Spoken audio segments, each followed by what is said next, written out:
शुभम बनर्जी जी, अभी सुकांता मजुमदार हमारे साथ जुड़े थे। जो पत्थरबाजी की घटना हुई वाकई में गंभीर घटना है भाई। केंद्रीय बल के जवान इसलिए लगे हुए हैं ताकि मतदाता भयमुक्त होकर के जाकर के अपना वोट कास्ट करें।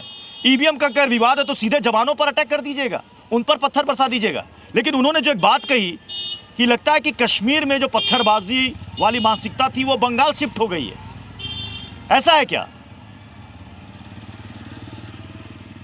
देखिए, ऐसा है कि जो आज जो 152 में इलेक्शन हो रहा है फर्स्ट फेज, इसके अंदर 40 से ऊपर ऐसा सीट है जहां बीजेपी कहीं पे है ही नहीं।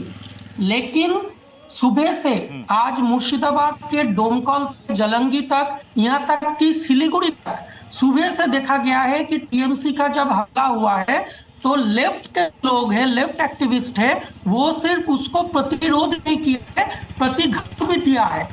तो इसीलिए आज के फर्स्ट फेज में जितने भी सीट में इलेक्शन हो रहा है, हमें ये लगता है कि एक जो वोट परसेंटेज बढ़ रहा है, ये इस चीज को डिनोट करता है कि एंटी इनकम्बेंसी है, टीएमसी के खिलाफ एक मत उभर के आ रहा है। तो हमें ये लगता है कि ये मैं विजय त्रिवेदी सर नहीं, ये बहुत बड़ा टॉकिंग पॉइंट है। मैं विजय त्रिवेदी सर, ये जो बम्पर वोटिंग हो रही है, क्या इसे हम एंटी इनकम्बेंसी मान सकते हैं? क्योंकि कई चुनाव में कई राज्यों में हमने देखा है। मैं बंगाल की ही बात कर लेता हूं। चलिए, 2011, 2016, 2021 हमेशा 80% से अबव रहा है और ममता बनर्जी रही। तो क्या इसे एंटी इनकम्बेंसी मानेंगे? प्रत्युष, आपने भी जिक्र किया और हम लोग पॉलिटिकल हिस्ट्री देखते हैं, गौतम दा भी यहाँ पर है, कि बंगाल में हमेशा ही voting percentage, voting turnout high रहा है। पिछले तीनों विधानसभा चुनावों में 80+ रहा है। अभी इस बार मुझे लगता है 85 से भी ऊपर हो सकता है, जिस तरह का अभी रिपोर्ट्स आ रही हैं। उसकी दो वजह हो सकती हैं। वैसे तो कहा जा सकता है कि वो एंटी इनकम्बेंसी भी हो सकता है, सरकार को बचाने के लिए भी हो सकता है।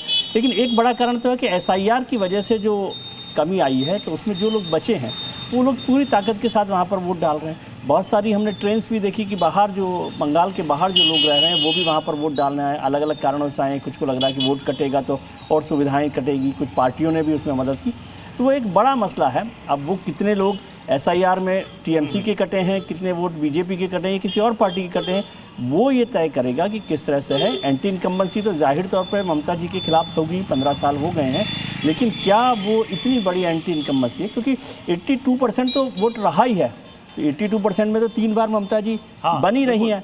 अब आज भी यदि 5% बढ़कर कितना फर्क पड़ जाएगा, ये देखने की बात होगी किस तरह से वहां पर हो रहा है। लेकिन पोलराइज्ड इलेक्शन है, इसका मतलब मैं ये समझ रहा हूं। लेकिन विजय सर, 84% था 2011 में। जी, 84% था 2011 में, जब लेफ्ट की सरकार गई थी और ममता बनर्जी आई। जी प्रत्युष, मुझे लग रहा है कि इलेक्शन पोलराइज्ड बहुत हो गया है, कि पूरा इलेक्शन पोलराइज्ड है। इसमें कोई इशू मुझे बड़े तौर पर नहीं दिखाई दे रहा। एंटी इनकम्बेंसी से भी ज़्यादा बड़ा पोलराइज्ड इलेक्शन लग रहा है। और जब पोलराइज्ड हो जाता है इलेक्शन तो वोटिंग परसेंटेज जाहिर तौर पर बढ़ जाता है।